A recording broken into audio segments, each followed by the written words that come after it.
Imagine this. You and your partner are in the kitchen. It's a regular Tuesday night. Nothing special, nothing wrong. And then they say something. Maybe it's a small comment about the dishes. Maybe your partner forgets to ask about your day. Maybe they glance at their phone while you're talking. And suddenly, you feel it. A wave of something. Hot and fast. Anger. Hurt. Maybe the sudden, quiet certainty that this person doesn't care about you at all. And a part of you knows, even in that moment, that the reaction doesn't quite fit the situation, that something bigger is happening, something older. If that sounds familiar, you are not broken. You are carrying something, a burden that's all too common, the burden of unresolved trauma. Tonight, we're going to explore what that something might be. We're going to look at how past experiences, painful ones, can quietly shape the way we show up in our closest relationships, how they make trust feel dangerous, how they turn small moments into much bigger ones, and how the resentments we carry sometimes have less to do with the person in front of us than we realize. This is not a conversation about blame, not blame toward your partner, and not blame toward yourself. It is a conversation about understanding, and understanding, as it turns out, is where healing begins. So let yourself get comfortable now. Let your body settle, and let's start at the beginning, with the question of why closeness can feel so complicated. Long before we ever fell in love with anyone, we were already learning. We were learning in our cribs and in our kitchens, in the way a parent held us when we cried, or didn't, in whether the world felt predictable and safe, or uncertain and frightening. A psychologist named John Bowlby studied this. He called it attachment theory, and his core idea was simple. The earliest relationships we have with the people who raise us become a kind of internal blueprint, a map we carry inside ourselves, a map for how relationships work, for whether other people can be trusted, for whether we are worthy of love. That map gets made early, and it shapes everything that comes after. Researchers have described 4 basic styles that come from this early learning.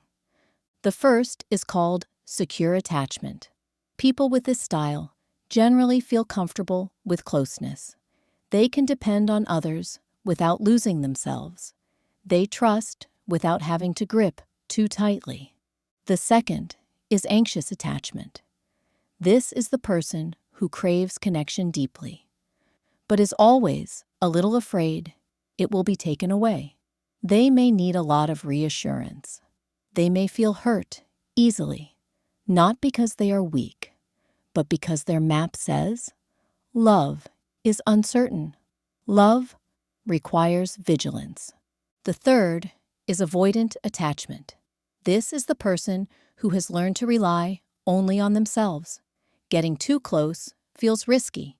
Needing someone feels dangerous, so they keep a little distance, even when part of them doesn't want to.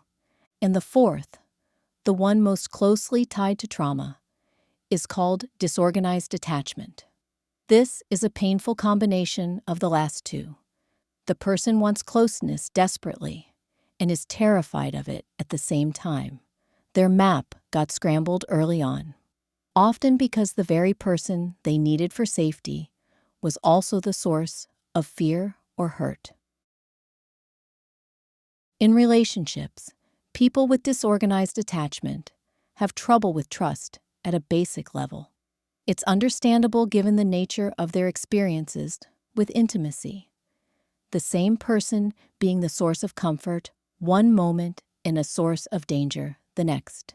Even when a partner is consistently warm and reliable, the person with disorganized attachment may unconsciously wait for the betrayal they believe is inevitable. sometimes behaving in ways that create the very rupture they fear. This isn't manipulation. It's the nervous system running an old survival script in a new context. Now, here is the part that matters most for tonight's conversation. Trauma doesn't just create painful memories, it rewires the system itself. Researchers have found that traumatic experiences can change the structure of the brain, particularly the parts that handle fear, memory, and the ability to calm down. The amygdala, the brain's alarm system, becomes more sensitive. The parts that put on the brakes become less reliable. So it is not just that you remember something bad.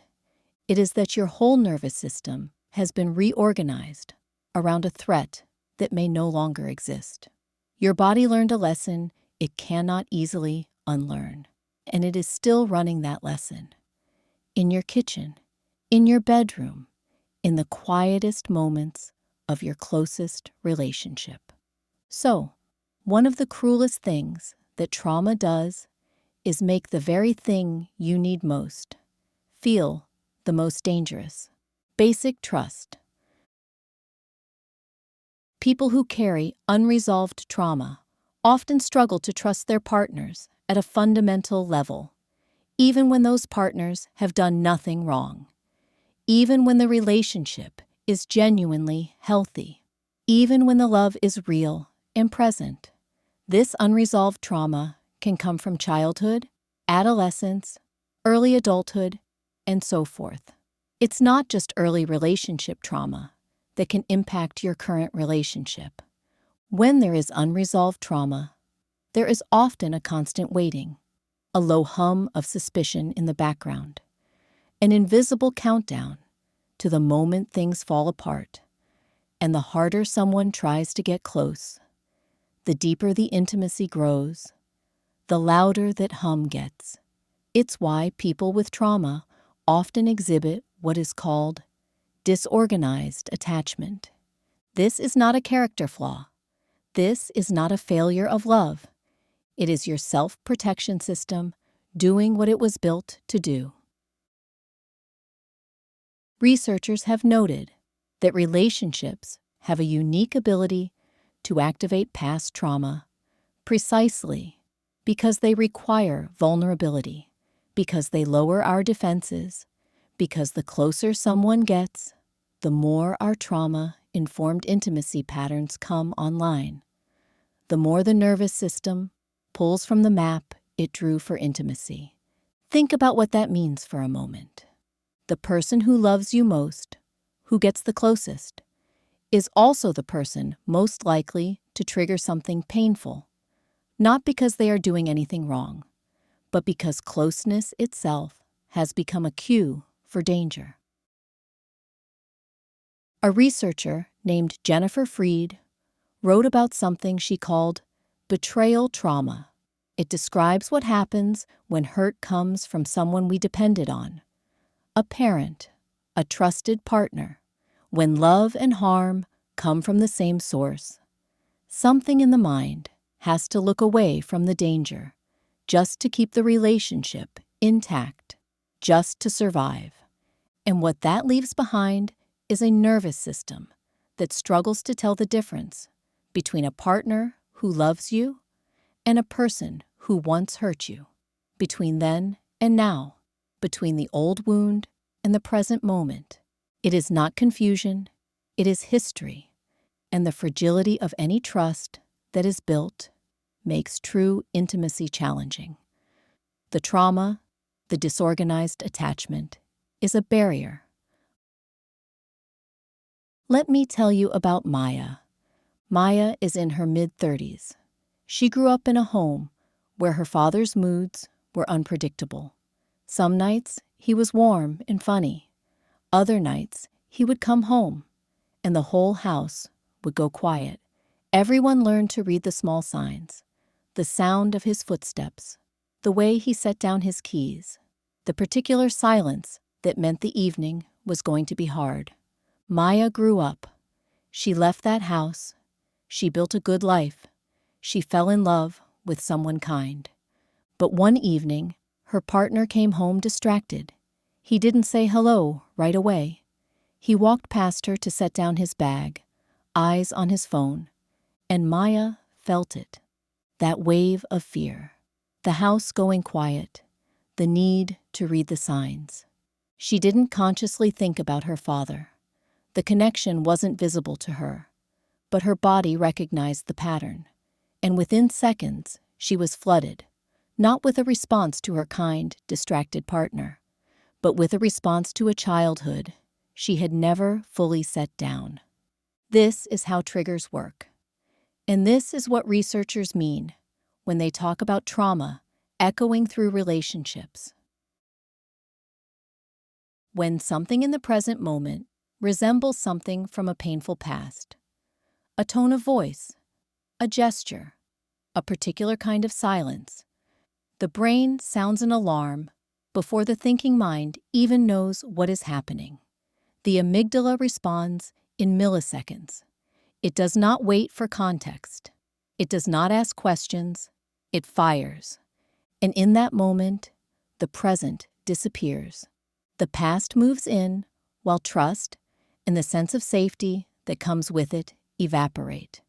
For couples, this creates something researchers have described as a cascade. As one partner gets triggered, their body tightens or shuts down.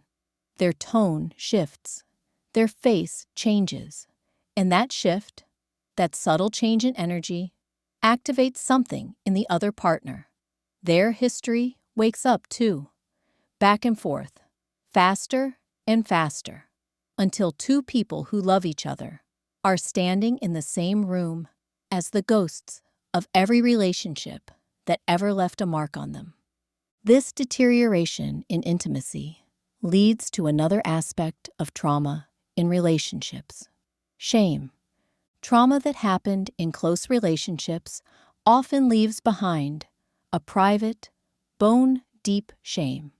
The feeling that there is something fundamentally wrong with you, that your needs are too much, that if people really saw you, all of you, they would leave.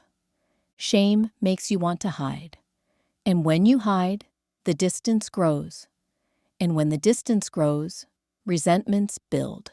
Because now you are not just carrying hurt from this relationship. You are carrying the weight of a whole story, one that started before this person ever arrived in your life. Let's step back for a moment and look at the bigger picture. When trauma is living in a relationship, when it is not named, not understood, not worked with, it does slow and steady damage. Trust becomes fragile. Conflict becomes supercharged. Small misunderstandings often carry enormous weight. The researcher, John Gottman, spent decades studying what pulls couples apart. He identified 4 patterns that predict the end of relationships more reliably than almost anything else.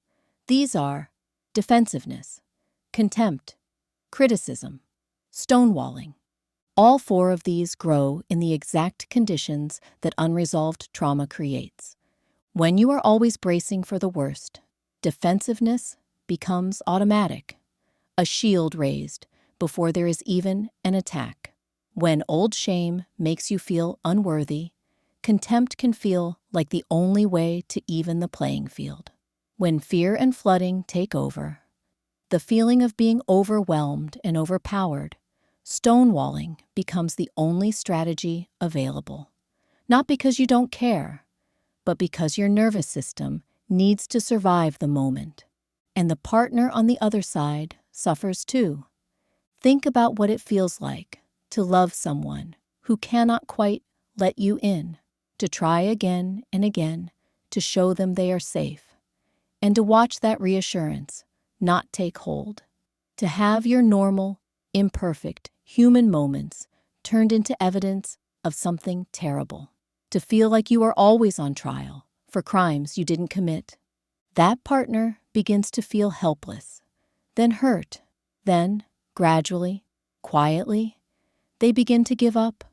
Not because the love is gone, but because love alone is not enough when the past keeps rising between two people. Here is what I want you to hold on to. The patterns we have been talking about tonight, the hypervigilance, the walls, the resentments that don't quite belong to the present, none of them are permanent. The research is clear on this. Attachment style is not a life sentence. The nervous system can learn. The brain is more flexible than we generally believe. And with the right kind of support, and even with the right kind of awareness, people move from fearful to secure, from braced to open, from guarded to genuinely close. Let me tell you about Daniel. Daniel had been married for 11 years. He and his wife loved each other. But every time they had a serious conflict, every time his wife raised her voice even slightly, Daniel would go completely silent. He would leave the room. Sometimes he would leave the house entirely. His wife experienced this as abandonment. She would escalate. He would retreat further. The cycle had repeated hundreds of times, and neither of them could explain why it kept happening. In therapy, Daniel began to trace the pattern. He had grown up with a mother who used silence as punishment. Weeks of cold distance when she was angry with him. His nervous system had learned a rule early on. When someone is upset with you, disappear before they disappear from you. The first step for Daniel was simply naming it, not in the heat of an argument, but calmly, when he and his wife were sitting together over coffee. He said, "When you raise your voice, something in me shuts down. It is not about you, but I want you to understand what is happening." That naming changed something. Not instantly, not completely, but it created just enough space between the trigger and the response for something new to begin. This is the first direction the research points us toward: awareness and naming. When you can identify what is happening, when you can say to yourself, "This feeling is big, and some of it belongs to the past," you interrupt the automatic quality of the trauma response. You put a little daylight between what happened and what you do next. The second direction is reframing in the moment. This is the practice of gently reminding yourself that now is not then, not the past. This person is not that past person. This argument is about today, not about the conflict you grew up watching, or the relationship that broke something in you years ago. Remind yourself, now is now, and not the past. It sounds simple, and it can be genuinely hard, but it is a skill, and skills build with repetition. The third direction is therapeutic support. Two approaches in particular have strong research behind them for trauma in relationships. The first is called EMDR, eye movement desensitization and reprocessing. It is a structured therapy that helps the brain process the specific memories that are fueling emotional reactivity. People who go through EMDR often report something that surprises them, a situation that used to send them into full alarm, a tone of voice, a particular kind of silence, simply stops carrying the same charge. The memory is still there, but it no longer runs the show. The second is cognitive behavioral therapy, or CBT, where EMDR works on the memories themselves. CBT works on the thoughts that have grown up around them, the distorted beliefs. For example, the belief that if my partner loved me, they wouldn't need space, or getting close means getting hurt. CBT helps replace those old stories with more accurate, more flexible ones. And underneath all of this is something worth saying, plainly. You do not have to do this alone. and you do not have to do it perfectly. The goal is not to erase the past. The past is part of you. The goal is to react to the present as the present, with the person you're with.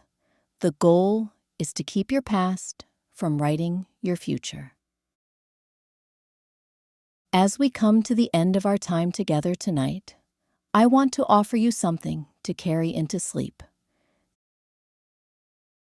Think, for just a moment, about the parts of you that learned not to trust, the parts that braced and guarded and kept you safe, the parts that went very quiet when they needed to be heard, or very loud when what they really needed was comfort. Those parts had a reason. They were doing exactly what they were built to do.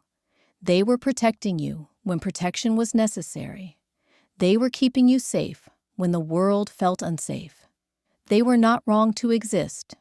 The work, and it is real work, patient and gentle work, is gracefully helping those parts understand that things have changed, that the old danger has passed. Pause on the thought that things have changed, that this moment, this person, this relationship is not the wound. It is the possibility of something different. You are not your history. You are what happens when someone who has been through something hard chooses, again and again, to stay open. Let that settle into you now. Let it move through your body like something warm and slow. You have done the work of being present tonight, of listening, of staying curious about yourself and the people you love. Now let yourself rest. Let the sounds around you soften. Let your breath find its own rhythm. Let the thinking mind go quiet. You are safe, and tomorrow you will carry a little more understanding than you had before. Good night.